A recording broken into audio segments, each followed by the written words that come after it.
दोस्तों मीडिया के अंदर ऐसी खबरें आ रही है कि भारत की एयरफोर्स बहुत ही जल्दी 114 एडिशनल राफाल के ऑर्डर प्लेस करने वाली है। और इसी टॉपिक के ऊपर इसी वीडियो में डिस्कस करने वाले हैं कि क्या ये भारत के लिए एक बढ़िया डिसीजन है और हमें लगता है कि क्यों भारत को राफाल की बजाय F-35 परचेज करना चाहिए। आपको हम जो है पूरी जियोपॉलिटिकल सिचुएशंस के हिसाब से इसको समझाने की कोशिश करेंगे। आप इस वीडियो को लास्ट तक जरूर देखना और आपसे रिक्वेस्ट है कि आप हमारे चैनल को सब्सक्राइब कीजिए। इससे पहले कि हम ये समझने की कोशिश करें कि किस कंट्री से कितने फाइटर जेट परचेज करने चाहिए और क्यों परचेज करने चाहिए, ये जरूरी है समझना कि भारत को फाइटर जेट की क्यों ज़रूरत है।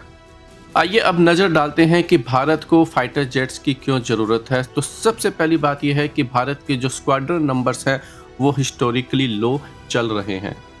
भारत ने पिछले 6 सालों के अंदर 36 राफाल और कुछ तेजस MK-1 को ही इंडक्ट किया है। भारत के पास में 2014 के मुकाबले में आज की टाइम पर कम फाइटर जेट है। भारत के पास में कोई भी 5th जनरेशन फाइटर जेट नहीं है और भारत के पास में 4.5 जनरेशन के अंदर केवल 35 राफाल है। और भारत अगले 10 सालों के अंदर 300 से ज़्यादा फाइटर जेट को रिटायर करने वाला है, जिसमें MiG-21 जो कि आपके सितंबर में रिटायर होने वाले हैं, मिराज 2047 ये भी रिटायर होने वाले हैं, MiG-29 63 जैगवार जो कि ऑलरेडी रिटायर हो जाने चाहिए थे, 120 की संख्या में है। और भारत ने उन Su-30 को जो कि 2000 के आसपास परचेज किया था, 2035 तक टेक्निकली उनकी भी 35 साल की लाइफ हो जाएगी, तो वो टेक्निकली रिटायर हो जाने चाहिए थे। तो अगर हम भारत जो है 2035-36 के आसपास की अगर बात करते हैं तो भारत के पास में केवल कुछ जो है Su-30 MKI और राफाल ही जो है फाइटर जेट रह जाएंगे। और Su-30 MKI जो है वो भी 2035 से जो है हर साल टेक्निकली रिटायर होना स्टार्ट हो जाएंगे। और इंडिया जो है उसके पास में अगर भारत कोई भी एक्शन नहीं लेता है तो 2036-37 तक जो है केवल 300 ही फाइटर जेट रह जाएंगे।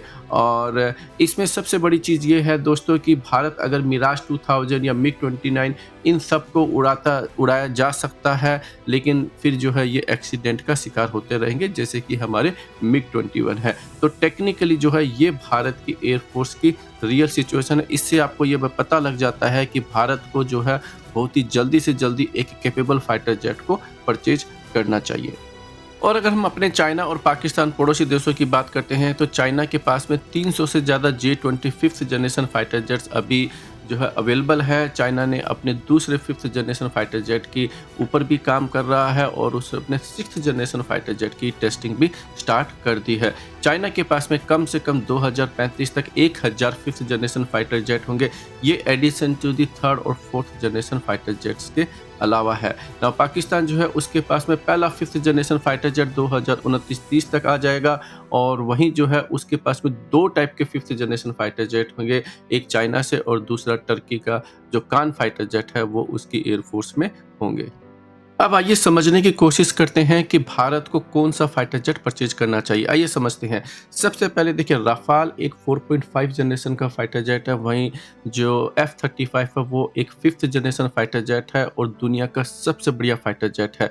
अगर हमें किसी फाइटर जेट को परचेज करना है तो हमें लगता है कि भारत को 5th generation fighter jet purchase करना चाहिए। 114 राफाल की बजाय मैं कहूँगा भारत के लिए 72 या 74 F-35 जो है वो एक अच्छी डील साबित हो सकती है। दूसरा है कि फ्रांस एक स्मॉल कंट्री है और आने वाले सालों के अंदर इसका वर्ल्ड पॉलिटिक्स में कोई ज़्यादा बड़ा इम्पोर्टेंस नहीं रह जाएगा। और ऑन दी अदर हैंड अगर हम यूएस की बात करते हैं तो यूएस वर्ल्ड का सुपर पावर है और आने वाले सालों तक ये जो है बना रहेगा। और यूएस जो है वो टेक्निकली भारत के साथ में ट्रेड करना चाहता है। इनफैक्ट यूएस का जो फिलहाल जो इश्यू चल रहा है वो भारत के साथ में ट्रेड को बैलेंस करना चाहता है। अगर भारत F-35 जैसे बड़े ऑर्डर को अगर अमेरिका को देता है तो भारत जो है अपना जो कॉमर्शियल ट्रेड है वो कंटिन्यू रख सकता है और इससे भारत को फ़ायदा हो सकता है। और अमेरिका जो है वो भी इससे खुश हो जाएगा क्योंकि उसकी जो ट्रेड डेफिसिट है वो कम हो जाएगी। इसके अलावा राफाल जो है टेक्निकली एक एक्सपेंसिव फाइटर जेट है देन F-35। और इसके अलावा जो भारत जो है अगर F-35 जो है वो अमेरिका से परचेज़ कर सकता है और साथ में जो तेजस MK2 और AMCA जो है उसके इनिशियल जो बड़े जो ऑर्डर्स हैं उसके इंजन को भी परचेज़ कर सकता है जब तक कि भारत अपना खुद का जेट इंजन नहीं बना लेता है। अगर हम फ्रांस की बात करते हैं तो इंडिया ने भारत से 6 स्कॉर्पियन सबमरीन को परचेज कर रखा है। भारत एडिशनल 3 सबमरीन को परचेज करने के ऊपर भी प्लान कर रहा है। इसके अलावा भारत ने हाल ही के अंदर 26 राफाल इंडियन नेवी के लिए परचेज किए हैं और 36 जो राफाल है वो एयरफोर्स के लिए ऑलरेडी परचेज कर रखे हैं। अगर भारत 114 राफाल को और परचेज करता है तो टेक्निकली भारत फ्रांस के ऊपर पूरी तरीके से डिपेंडेंट हो जाएगा और हमें लगता है कि इतनी छोटी सी कंट्री के ऊपर इतना डिपेंडेंट होना जो है वो एक अच्छी बात नहीं है। अगर भारत 114 रफ़ाल के ऑर्डर देता है और साथ में ही अपने तेजस MK2 और AMCA के जो जेट इंजन है उसके कोड डेवलपमेंट के लिए भी फ्रांस को ही भारत ने चुना है, तो हमें लगता है कि ये कोई एक अच्छा स्ट्रेटेजिक डिसीजन नहीं है। फ्रांस जो है उसको जब ये पता है कि अपने इतने एक्सपेंसिव रफ़ाल को अगर भारत को बेच सकता है, अगर इंजन डेवलपमेंट को स्लो कर देता है, तो और एडिशनल जेट्स जो है वो भारत को बेच पाएगा। तो हमें लगता है कि कोई भी जो है ये एक अच्छा डिसीजन नहीं है। इसकी बजाय भारत को अमेरिका से जेट जो है वो परचेज़ करने चाहिए और फ्रांस जो है उसके ऊपर प्रेशर पड़ेगा कि अगर उसको भारत के डिफेंस के अगर बिज़नेस चाहिए तो उसको जो है भारत के साथ में जल्दी से जल्दी जो है एक जेट इंजन को डेवलप करना चाहिए। देखिए, जब तक भारत जो है अगर अपने सारे एग्स अगर एक साथ फ्रांस के पास में रख देगा, तो हमें नहीं लगता है कि ये एक स्ट्रैटेजिकली गुड डिसीजन है। और जहाँ तक अगर हम अमेरिका की बात करते हैं, तो अमेरिका एक डेमोक्रेटिक कंट्री है और भारत के साथ में ट्रेड करना चाहती है। भारत का जो है बड़ा जो है मार्केट अमेरिका के लिए है और इसलिए हमें लगता है कि अमेरिका फ़िलहाल जो है सिर्फ़ भारत के साथ में ट्रेड को बैलेंस करना चाहता है। इसके अलावा आप सभी जानते हैं कि रशिया के पास में भी जो मिनरल्स है उसका बहुत बड़ा रिजर्व है और यूक्रेन से जो पार्ट्स वॉर के अंदर उसने जीत रखे हैं उसको भी रशिया जो है खाली नहीं करने वाला है। और अमेरिका को अपने जो इलेक्ट्रिक व्हीकल्स हैं इन सब के लिए इन रिजर्व्स की बहुत ज़्यादा ज़रूरी है और इससे जो है वो चाइना को ईजिली काउंटर कर सकता है।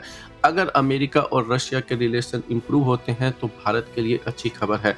तो हमें लगता है कि भारत जो है उसको अपनी जो न्यूक्लियर सबमरीन है वो रशिया से परचेज करनी चाहिए और जो बाकी की जो सबमरीन है वो फ्रांस से और जो भारत को जो फाइटर जेट्स चाहिए वो अमेरिका से परचेज करने चाहिए। इनिशियली तेजस MK2 और AMC के जो इनिशियल जेट इंजन्स हैं GE414 के वो अमेरिका से परचेज करने चाहिए जिससे कि भारत जो है एक अच्छे संख्या के अंदर इन जो फाइटर जेट्स को बना सके और इसके डेवलपमेंट में डिले नहीं हो।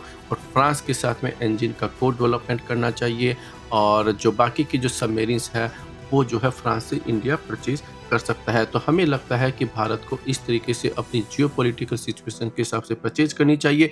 आज के इस वीडियो में दोस्तों इतना ही। आप हमारे चैनल को सब्सक्राइब कीजिए और अपनी ओपिनियन कमेंट सेक्शन में ज़रूर बताइए।